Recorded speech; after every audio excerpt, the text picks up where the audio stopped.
할렐루야. 하나님을 찬양합니다. 감사합니다.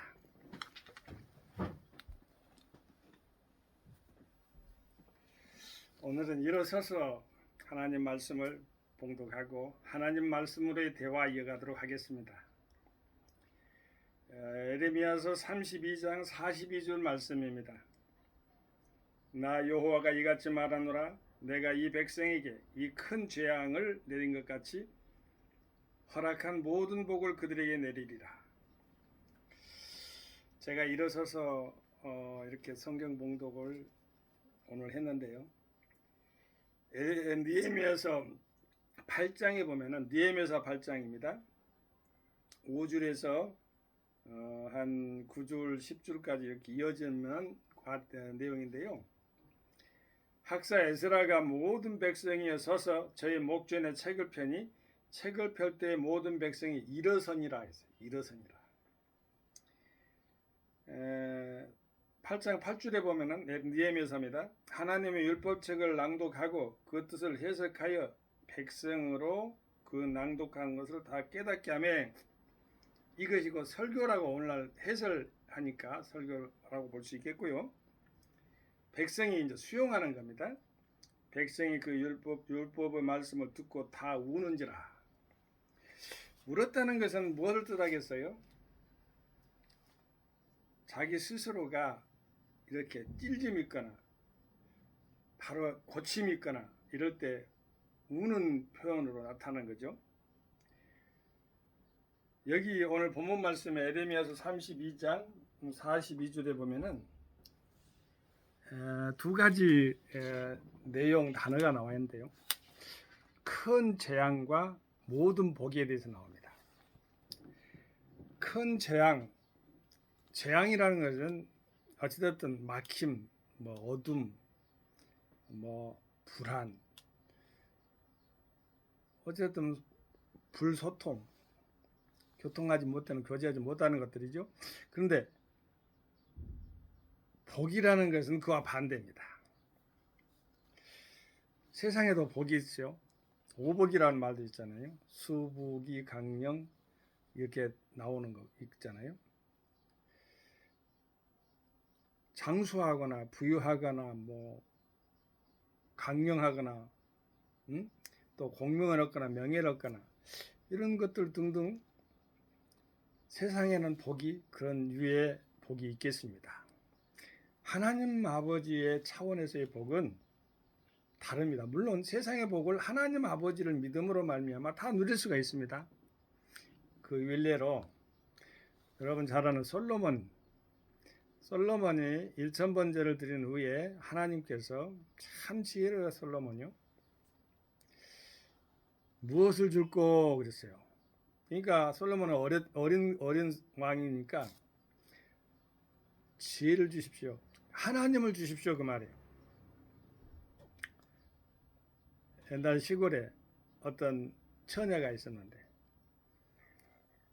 부잣집 도련님을 상당히 좋아했던가 봐요. 그 반대도 될 수가 있으니까요. 애화니까요.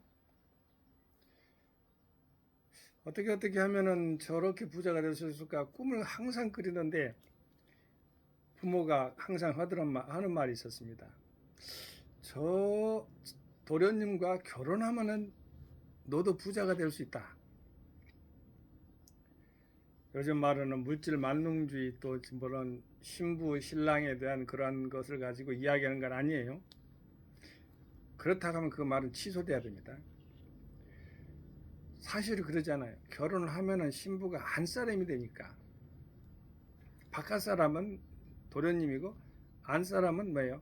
도련님이란 것도 그런 구시대적인 그런 단어이기도 해요. 신랑이라고 합시다. 신랑 신부가 했을 때 신랑의 안 사람이 신부잖아요. 나 여호와가 이같이 말하노라. 내가 이 백성에게 이 큰 재앙을 내린 것 같이 70년 이 포로기를 떠올리지 않을 수가 없어요. 여러분 인생에 있어서 호락호락 했나요?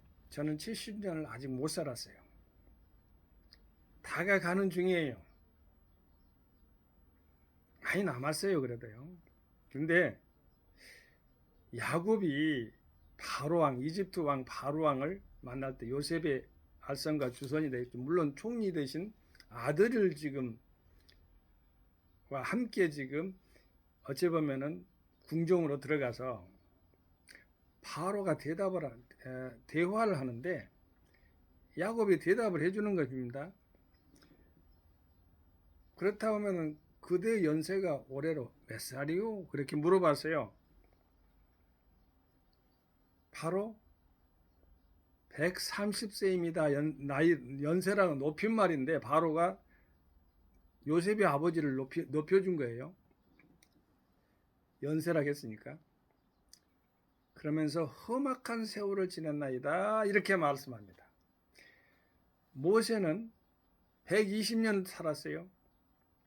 물론 에집트에서 이스라엘이라는 그 이름을 가진 그 야곱이 이스라엘로 나중에 됐죠. 147년 동안 살았어요. 17년 더 산 거죠. 그러니까 우리가 인생에 있어서 어떻게 됐든 간에 모세의 고백은 뭐였냐면은 모세가 120년 살았으니까 인생의 삶에는 70이요 강건하면 80이라겠어요. 그것이 곧 시편 90편 10줄에 나오는 거고 아까 나오는 그 야곱과 바로의 이야기는 47편 창세기 47편 8줄에서 9줄의 말씀이 나오는 거예요. 130 살았는데 험악한 세월을 살았나이다. 자, 재앙이라고 했으니까 재앙은 어쨌든 빗나간 거예요. 아무튼 불안해요. 불안전해요. 편하지 못해요. 불편해요. 어둠이고 캄캄해요. 캄캄한 데서는 뭐가 안 보이잖아요. 제대로. 보이는 것도 희미하게 오히려 착상할 수가 있어요. 빛을 만나야 되는 건데 빛에서 떠난 것이 재앙이에요. 우리의 삶 가운데 재앙이 얼마나 있어요. 여러분 한 살부터 시작해가지고 지금 70 되신 연세 되신 분도 계시고 80대에서 90대 있을 수가 있어요. 100세까지도 있을 수가 있죠. 우리 시청하시는 우리 동영상 구독하시는 분에게는 저는 60을 넘었어요. 그런데 그 사이에 참 그 시골에서 태어나가지고 뭐 외국에서 선교도 하고 여러 가지 그 과정 중에 잘한 것도 있고 못한 것도 있는데 자 봅시다. 에덴 동산이 본향이에요. 그의 종착역이 어디냐? 여러분 어디겠어요? 십자가 예수 골고다 언덕의 십자가가 곧 종착역이에요. 죄를 지어가지고 세상에 나그네처럼 살다가 종착역을 만났는데 바로 예수 십자가 골고다 언덕 거기서 예수님이 다 짊어지시고 그 재앙을 예수님이 다 짊어지고 구속적 유사에 대해서 한번 제가 생각해 볼게요. 여러분 어린 양이 있죠. 예수님이 사람으로 하나님의 아들이니까 난데 구약시대는 어린 양을 대신 이렇게 바쳤죠. 죽어야 되는 거예요. 예수님도 돌아가셨어요. 그러나 다른 것은 3일 만에 부활한 거예요. 자, 아브라함 때에 이삭이 번제물을 바쳤는데 순양을 바쳤어요. 근데 아브라함의 아들 이삭이 죽었나요? 죽었습니다. 순양이 죽었잖아요. 바로 대신 그것을 바로 후속적 유사라고 그래요. 원상 회복은 또 다른 차원이고 보상도 다른 차원이기 때문에 제가 다시 한번 해봅니다만은 여러분 희생이 항상 희생의 사람에 있었기 때문에 항상 평안과 함께 자유함을 누릴 수가 있는 인류사가 그래요. 대한민국 보세요. 수없이 많은 사람들이 데모하다가 또 현장에서 또 자기의 정의를 공의를 외치다가 그렇게 호락호락하지 않아요. 세계사가. 그런데도 하나님은 결국 정의가 이기게 하고 공의가 이기게 하시는 하나님이 살아계시기 때문에 오늘날 이렇게 평안을 누리고 평정을 찾게 되는 것이에요. 하나님의 사랑에 찬양을 하지 않을 수가 없죠. 하나님을 찬양할 수밖에 없어요. 여러분 우리는 재앙이 있습니다. 그러나 십자가상에서는 사라져버려요. 십자가상에 사라져버려요. 재앙이 있을지라도 십자가상에 나가야 돼요. 재앙이 있기 때문에 나가야 돼요. 재앙을 없애려면 나가야 돼요. 어디로? 골고다 십자가 밑으로 우리의 믿음을 가지고 나가야 돼요. 그러면 주님이 받아주시고 부활의 영으로 다시 오늘 밤은 복을 내려주시는 거예요. 여러분, 우리가 부귀와 장수와 복, 부귀 뭐랄까 공명을 누리고 명예를 누리고 다 이름 명예 다 누렸다 합시다. 그것도 복이에요. 그런데 하나님을 향한 복은 차원이 달라요. 이 바라크, 히브리어 언어로 바라크는 복인데 예배드리다, 무릎 꿇다, 기도하다, 찬양하다 이런 뜻을 가지고 있거든요. 아까 솔로몬이 1,000번째 드린 다음에 하나님이 무엇을 줄고 너에게 선물 주는데 장수와 부귀를 갖다가 구하지 않고 하나님 지혜를 구합니다. 이렇게 말했던 것처럼 우리도 하나님을 구하면 되는 거예요. 하나님을 만나고 하나님을 기뻐하고 하나님께 나아가면 되는 거예요. 하나님 아버지가 그것을 책임져 주시고 아버지께서 갚아주시는 거예요. 오늘 보세요. 오늘 본문 말씀 전체적인 것은요. 자, 에덴 동산에서 쫓겨나서 신라곤 됐죠. 예수님 십자가상에서 복락원 됐어요. 자, 봅시다. 그건 밀턴의 그 소설화된 그런 시문, 밀턴은 시인입니다. 철로역정에 나와 있는 것은 존 버년 목사님이에요. 그분은요. 목사님은 바로 철로역정을 지었는데 밀턴은 시문으로 진 것이고 철로역정은 산문소설이에요. 신앙소설이고 교훈소설이기도 합니다. 제가 그것을 연구를 해서 학위를 딴 바가 있어요. 여러분, 청교도 17세기 청교도 문학작품에 대해서 활용하면서 선교적으로 활용하는 그것도 상당히 의미가 있으니까 원하시고 소망하는 분들은 함께 또 기도하면서 그런 좋은 그런 아름다운 작품도 만들 수가 있습니다. 세계 선교문화 아카데미, 오늘 제가 여기 영상을 대면하는 이곳이 바로 그러한 장소이기도 합니다. 관심자들은 기도해 주세요. 언젠가 좋은 만남과 함께 행복한 교제도 있을 것입니다. 우리가 복을 받았다 했을 때 하나님께 예배를 드린다? 그러면 예배드리지 못하는 게 재앙이죠. 우리가 복을 받았다 했을 때 기도를 드린다? 하나님께 교제하는 거죠. 대화하는 거죠. 대화를 못하는 것은 재앙을 만난 거죠. 우리가 하나님께 찬양한다 했을 때 복이죠. 찬양을 못한다. 세상을 오히려 찬양하는 사람들 많고 우상을 찬양하는 분들 있잖아요. 자기 자신이 좋아하는 것을 너무 앞세워버려도 그것도 하나님 아버지께 누가 되는 거예요. 그것도 재앙이에요. 재앙. 그것도 우상이에요. 하나님보다 인간이나 모든 대상들을 사랑하는 자체가 다 우상이라고 보면 되는 것입니다. 하나님의 다른 신이 없고 하나님보다 높은 것이 없기 때문에 그렇습니다. 그리고 우리가 무릎을 꿇을 때는 하나님 아버지께 무릎을 꿇어야 돼요. 하나님과 말씀으로 대화하기 때문에 이방 종교입니다만 이슬람 사람들은요. 제가 이태원에 한남동인 것으로 알고 있는데 그 어간에 제가 가봤어요. 이슬람 모스크 사원을 송원이죠. 사원은 사찰이고. 근데 이슬람 그 본부를 제가 가봤는데 안도 들여다보고 사무실까지 들어가서 또 이맘하고 또 그때 이자 용자 그 다음에는 제가 말씀 안 할게요. 그 이맘님이 친절하게 말씀을 잘 설명을 해주더라고요. 기독교와 또 이슬람에 대해서 설명도 하고 서로 듣고.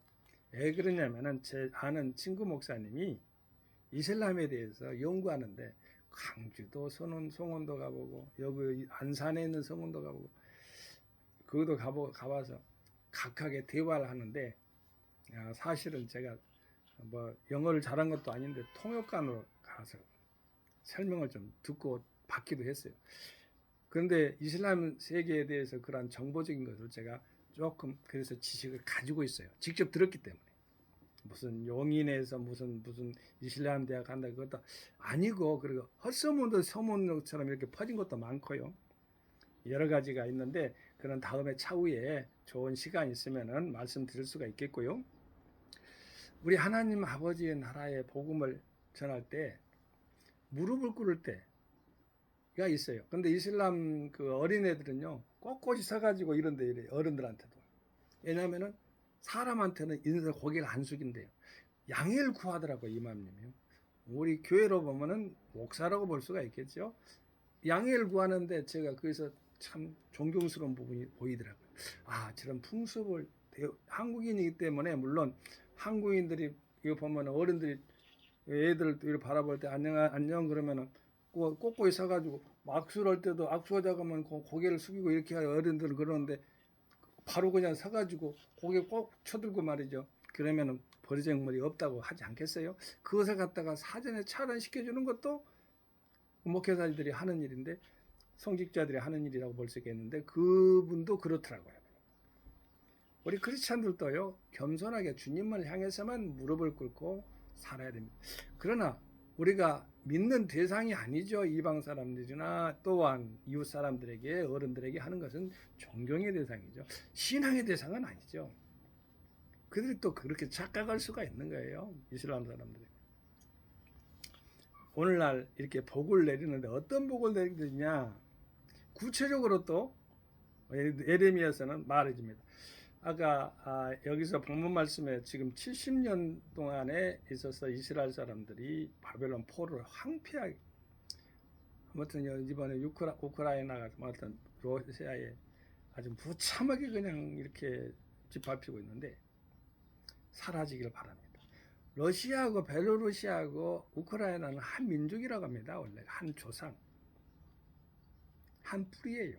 그런데 그렇게 죽고 살고 그냥 막 아둥바둥하고 있어요. 우리가 옛날에 남북한이 어떤 어찌됐든 6.25 동족의 상잔이 있잖아요. 그래서 저는 더 기도가 더 됩니다. 빨리 평화가 이루어지고 크림반도나 돈바스나 무슨 하르키우나 뭐 이후에 뒤에 있는 무슨 드니프로 강변 그쪽에 있는 부분들 말이죠. 러시아가 침공하고 있는 것들은 전부 다 다시 또 다 우크라이나가 회복되길 바랍니다. 여기 보면은 복을 준다고 했으니까, 재앙을 내리는 그 같이 허락한 모든 복을 그들에게 내리라 했으니까 원상 회복이죠. 얼마나 감사해요. 그것이 누구 안에만 있다겠어요? 예수 안에서만 있다겠잖아요. 우리가 십자가상에서 못 박혀 돌아가신 예수님을 믿습니다. 우리의 죄가로 말미암아 우리는 재앙을 만났어요. 그러나 하나님께 복으로 하나님은 갚아주셨어요. 구속하신 거예요. 이건 구속적 유사에 있어서 완성을 말하는 것이지, 구속적 유사가 따로 신학적인 용어 안에서는 그 안에 포함되지만, 부활이 이루어지면 구속적 유사는 완성을 말하는 거예요. 구속적 유사에 대한 완성을 말한다 그 말이에요. 구속적 유사를 완성을 말하는 거 아니고, 잘 이해하고 잘 새겨드려야 됩니다. 구속적 유사는 어린 양과 예수님 이렇게 해서 유사하잖아요. 비슷하잖아요. 이게 그런 것에서 있어서 구속된 것을 갖다 말한 거라면은, 완성은 부활이기 때문에 차원이 달라요. 그렇게 해주겠다는 거예요. 복을 주겠다는 거예요. 자, 봅시다. 그러니까 재앙을 무찔러 버리는 건 십자가상에서 이미도 구속적 유사가 된 거예요. 그런데 그것을 완성시키는 것, 더 복을 주겠다는 건데, 너희가 말하기를, 43절에서 44절 한번 읽어보겠습니다. 황폐하여 사람이나 짐승이 없으며 갈대아인의 손에 붙인 바, 갈대아가 바로 바벨론을 또한 전체적으로 상징예표예요. 갈대아인의 손에 붙인 바 되었다 하는 이 땅에서 사람들이 밭을 사되, 자, 밭을 산다는 것은 뭐겠어요? 자기 토지와 함께 소유권을 다시 오늘 회복한다는 것 아니겠습니까? 베냐민 땅과 예루살렘 사방과, 자, 베냐민 땅에도 남유다의 거주가 되죠. 베냐민과 유대는 남유다에 해당되고 북이스라엘은 10지파가 있었죠. 산지들 성읍들과 평지 성읍들과 남방의 성읍들에 있는 밭을 은으로 사고 증서를 기록.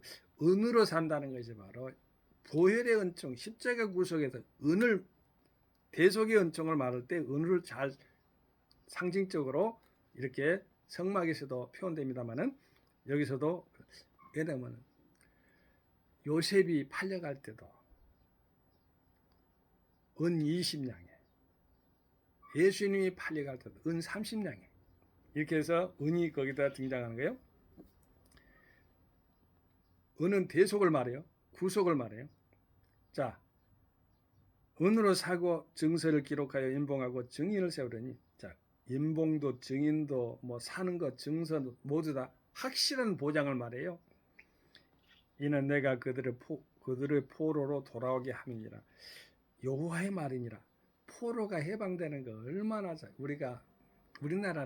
우리는 저는 그 세대가 아닙니다만 이전 세대 즉 말해서 1945년도에 경험한 해방의 세대는 얼마나 환히 대한민국 만세 삼천리 방방곡곡에 태극기가 휘날리고 말이죠.